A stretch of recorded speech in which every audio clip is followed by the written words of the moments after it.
Hello, good evening सभी students को।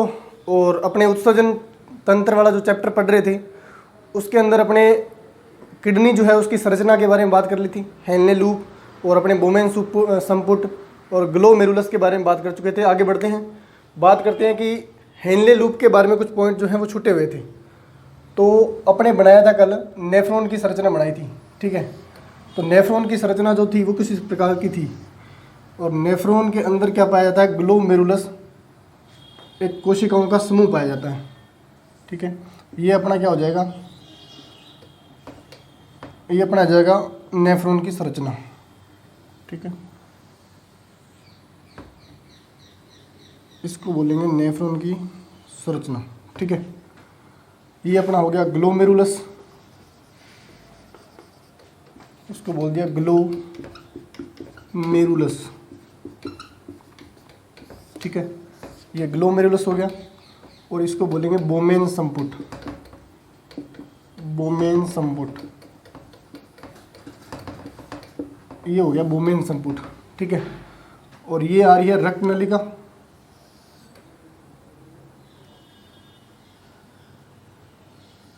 ठीक है। अब बात करते हैं नेफ्रॉन की। वापस बता देता हूँ एक बार नेफ्रॉन के बारे में कि नेफ्रॉन जो है वो क्या करता है, अवशोषण का काम करता है। किसका अवशोषण करेगा, यूरिया का अवशोषण करेगा। एक तो वो क्या करेगा, यूरिया को अलग करेगा। दूसरा, बोमेन संपुट के अंदर जितना भी ग्लोमेरुलस से अवशोषण होगा, ठीक है, निस्यंदन होगा, यानी उसके अंदर जितनी भी यूरिया आ रही है, यूरिया के साथ साथ में ये क्या करेगा, कुछ अमीनो एसिड को भी ले लेगा, कुछ अमीनो एसिड का भी अंदर क्या कर लेगा, अवशोषण कर लेगा। कुछ आवश्यक तत्वों का भी क्या कर लेगा, अवशोषण कर लेगा। तो ऐसी कंडीशन के अंदर बोमेन संपुट क्या करता है, पुनर्अवशोषण करवाता है, ठीक है। मैंने बताया था कि नेफ्रॉन की संरचना का काम क्या ध्यान में रखना है कि बोमेन संपुट क्या करता है, पुनर्अवशोषण का काम करता है। जो भी ग्लोमेरुलस ने क्या कर लिया, अमीनो एसिड का और आवश्यक तत्वों का अवशोषण कर लिया, उनको बोमेन संपुट क्या करेगा, वापस उनका क्या कर लेगा, अवशोषण कर लेगा, ठीक है। उसके बाद में जो कंपटीशन एग्जाम से क्वेश्चन पूछा जाएगा वो हेनले लूप से पूछा जाएगा, हेनले ऑफ लूप। हेनले एक वैज्ञानिक था और हेनले का लूप क्या है उसने खोजा कि लूप का मतलब क्या होता है, एक ऐसी लूप जैसी संरचना, ठीक है। आप देख रहे हो कि नेफ्रॉन जो है उसकी नलिका जो है वो मेन मूत्राशय नलिका के साथ में लटकी हुई होती है और एक जैसे लूप जैसी संरचना बना रही है। इस लूप की खोज किसने की थी, हेनले ने की थी। हेनले एक वैज्ञानिक है, ठीक है, हेनले। तो इसको क्या बोल दिया, हेनले का लूप बोल दिया, ठीक है। आपसे क्वेश्चन जो पूछा जाएगा वो क्या पूछा जाएगा कि हेनले का लूप जो है वो किस अंग से संबंध रखता है। तो हेनले का लूप किस अंग से संबंध रखेगा, नेफ्रॉन से। और नेफ्रॉन किसके अंदर पाया जाता है, किडनी के अंदर पाया जाता है। नेफ्रॉन किसके अंदर मिलेगा, किडनी के अंदर मिलेगा। तो हेनले और लूप किसके अंदर, किडनी के अंदर। और एक मैंने बताया था बर्टनी के स्तंभ, बर्टनी के स्तंभ भी किसमें पाए जाते हैं, किडनी के अंदर पाए जाते हैं। किडनी के अंदर कुछ पिरामिड आकार की संरचनाएं होती है, उसको अपने क्या बोलते हैं, बर्टनी के स्तंभ बोलते हैं, ठीक है। तो हेनले ऑफ लूप और बर्टनी के स्तंभ से कंपटीशन एग्जाम के अंदर बहुत बार क्वेश्चन पूछा जा चुका है कि हेनले के लूप किससे संबंध रखते हैं और बर्टनी के स्तंभ जो है वो किससे संबंध रखते हैं। तो वो दोनों ही किडनी से संबंध रखते हैं, ठीक है। यूरिया की बात कर रहे थे और मैंने मूत्र के अंदर इसके कुछ पॉइंट बताए थे कि मूत्र के अंदर यूरिया का प्रतिशत मान कितना है, ठीक है। जल का मान भी देखा था और प्रतिशत मान यूरिया का भी देखा था। तो मूत्र के अंदर जल जो होता है वो कितना होता है, 95%।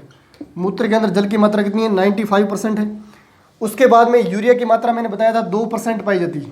यूरिया की मात्रा कितनी है, 2%। एक और क्वेश्चन ध्यान में रखना है, इसका पीएच मान कितना होता है। तो पीएच जो होता है मूत्र का होता है 4.8, ठीक है। मूत्र का पीएच कितना है, 4.8 है। और 4.8 है यानी 7 से कम है, 7 वाले न्यूट्रल है और 7 से कम वाले क्या हो जाएंगे, अम्लीय हो जाएंगे। तो ये क्या है, अम्लीय होता है। मूत्र कैसा होता है, अम्लीय होता है। मूत्र की प्रकृति क्या रह जाएगी, अम्लीय प्रकृति रह जाएगी, ठीक है। उसी प्रकार से मैंने जीवों के अंदर अलग अलग टाइप्स के उत्सर्जन टाइप्स बताए थे कि किसके अंदर अमोनिया के रूप में उत्सर्जन होता है, किसके अंदर यूरिया के रूप में उत्सर्जन होता है। तो उसके अंदर मैंने जलीय प्राणी बताए हैं। तो जलीय प्राणी के अंदर एक चीज़ खास तौर पे ध्यान रखनी है, मेंढक के लिए, ठीक है। जो मेंढक है वो जल में भी रहता है और स्थल में भी रहता है, यानी उभयचर है। मेंढक क्या है, उभयचर। मेंढक एक उभयचर प्राणी है और इस प्राणी के अंदर बाकियों की छोड़ के उभयचर मेंढक की बात कर रहा हूँ। मेंढक के अंदर जो है उत्सर्जित पदार्थ निकलता है यूरिया के रूप में, यूरिया, ठीक है। उत्सर्जित पदार्थ कैसे निकलेगा, यूरिया के रूप में निकलेगा। और अगर कोई छोटा मेंढक है, यानी मेंढक का बच्चा है, टेडपोल उसकी लार्वा है, तो उसके अंदर निकलेगा अमोनिया के रूप में, यानी छोटा बच्चा जो है वो जल के अंदर ज़्यादा रहता है। आपने देखा होगा वेस्ट मेंढक जो होता है वो स्थल पर भी आ सकता है और जल के अंदर भी रह सकता है, जबकि जो छोटे मेंढक होते हैं वो जल के अंदर ही रहते हैं। तो जो छोटे मेंढक होते हैं, शिशु मेंढक, ठीक है, अपने क्या लिख सकते हैं उनको, शिशु मेंढक लिख सकते हैं। शिशु मेंढक, जो भी शिशु मेंढक होते हैं उनके अंदर क्या होता है, अमोनिया के रूप में उत्सर्जन होता है, अमोनिया के रूप में उत्सर्जन करेंगे शिशु मेंढक। और उसी बात करें वयस्क के अंदर क्या आ जाएगा, यूरिया। और जो बीच की अवस्था के, या अपने बात करें कि प्रौढ़ अवस्था के हैं, बूढ़े जो मेंढक हो जाते हैं प्रौढ़ अवस्था के, तो ठीक है वो क्या हो जाएंगे, प्रौढ़ अवस्था। प्रौढ़ अवस्था वाले क्या करेंगे, यूरिक अम्ल का करेंगे, यूरिक अम्ल। यानी जो पक्षियों के अंदर कंडीशन पाई जाती है वो मेंढक, प्रौढ़ मेंढक के अंदर कंडीशन होगी। तो मेंढक के अंदर 3 टाइप से क्वेश्चन पूछे जा सकते हैं कि प्रौढ़ मेंढक जो होता है उसके अंदर उत्सर्जी पदार्थ जो होता है वो क्या होता है। तो प्रौढ़ मेंढक या वयस्क बुढ़ा जो मेंढक होता है उसके अंदर क्या होगा, यूरिक अम्ल होगा। और वयस्क मेंढक की बात कर ले तो मेंढक जो है किसके रूप में त्यागता है, यूरिया के रूप में। और शिशु मेंढक की पर्टिकुलर कंडीशन दे दे कि शिशु मेंढक के अंदर उत्सर्जी पदार्थ होगा, तो शिशु मेंढक के अंदर क्या होता है, अमोनिया होता है। ये कुछ बातें हैं इंपॉर्टेंट ध्यान में रखने वाली, तो इसका एक बार स्क्रीनशॉट ले लो। और कुछ जीव जो बच गए हैं जिनकी उत्सर्जी अंग अपने को देखने हैं, उन उत्सर्जी अंगों की बात करेंगे कि उत्सर्जी अंग जो है वो अलग अलग जीवों के अंदर अलग अलग हैं। जैसे अपने अंदर क्या है, वृक्क है, यानी अपने अंदर किडनी है। तो इसी प्रकार से कुछ जीव हैं उनके अंदर उत्सर्जी अंग जो है वो अलग अलग टाइप्स के होते हैं, तो उनसे भी कई बार क्वेश्चन पूछा जाता है। ठीक है, एक तो आपको उत्सर्जी अंग के बारे में ध्यान रखना है, ज्वाला कोशिकाएं, या अपने इसको बोलते हैं प्रोटोनेफ्रेडिया। इसको क्या बोलेंगे, प्रोटोनेफ्रेडिया। इसी को अपने बोल देते हैं ज्वाला कोशिकाएं, प्रोटोनेफ्रेडिया, या इसी को क्या बोलेंगे, ज्वाला कोशिकाएं बोलेंगे, ज्वाला कोशिकाएं। प्रोटोनेफ्रेडिया या एक क्या हो जाएंगी, ज्वाला कोशिकाएं हो जाएगी। एक इसके बारे में ध्यान रखना है। दूसरा अपने को ध्यान में रखना है नेफ्रीडिया के बारे में। नेफ्रीडिया एक हो गया नेफ्रीडिया, जिसको अपने बोलते हैं वृक्कक। क्या बोलते हैं, वृक्कक बोलते हैं। ठीक है, 3 बार के ध्यान में रखना। एक ये हो जाएगा। अगला जो आपको ये यहाँ पे बना देते हैं, ये क्या है, वृक्कक है। ठीक है, अगला जो हो जाएगा वो कौन सा हो जाएगा, प्रोटोनेफ्रेडिया हो गया। मेल पिग्गी नलिकाएं, मेल पिग्गी नलिकाएं, एक तो ये हो गया मेल पिग्गी नलिकाएं। पहले इन तीनों की बात करते हैं, बाकी जीवों के अंदर बाद में करेंगे। यानी कौन से ऐसे जीव हैं जिनके अंदर प्रोटोनेफ्रेडिया, किन जीवों के अंदर नेफ्रेडिया, और किन जीवों के अंदर जो है वो मेल पिग्गी नलिकाएं जो होती है वो उत्सर्जी अंग के रूप में काम करती हैं। ठीक है, पहले तो समझते हैं कि उत्सर्जी अंग जो है वो होते क्या है।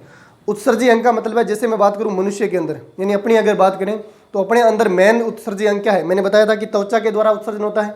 ठीक है, फेफड़ों के द्वारा उत्सर्जन होता है, बड़ी आंत के द्वारा उत्सर्जन होता है। तो इस प्रकार से उत्सर्जी अंग तो खूब सारे हैं, लेकिन वो छोटे तौर पे हैं। कुछ हद तक क्या करते हैं, उत्सर्जी पदार्थों को बाहर निकालते हैं। लेकिन अपना मेन उत्सर्जी अंग क्या है, तो मेन उत्सर्जी अंग आ जाएगा अपनी किडनी जो है वो मेन उत्सर्जी अंग है, जिसको अपने वृक्क बोलते हैं। अपनी किडनी को क्या बोलते हैं, वृक्क बोलते हैं, जबकि नेफ्रीडिया मैंने यहाँ पे वृक्कक लिखा है। ठीक है, तो बात करते हैं प्रोटोनेफ्रीडिया जो है वो किन जीवों के अंदर पाया जाता है। तो प्रोटोनेफ्रीडिया जो प्लेटीहेल्मिन्थीज संघ के प्राणी है, पहला तो ध्यान में रखना है प्लेटीहेल्मिन्थीज संघ। ठीक है,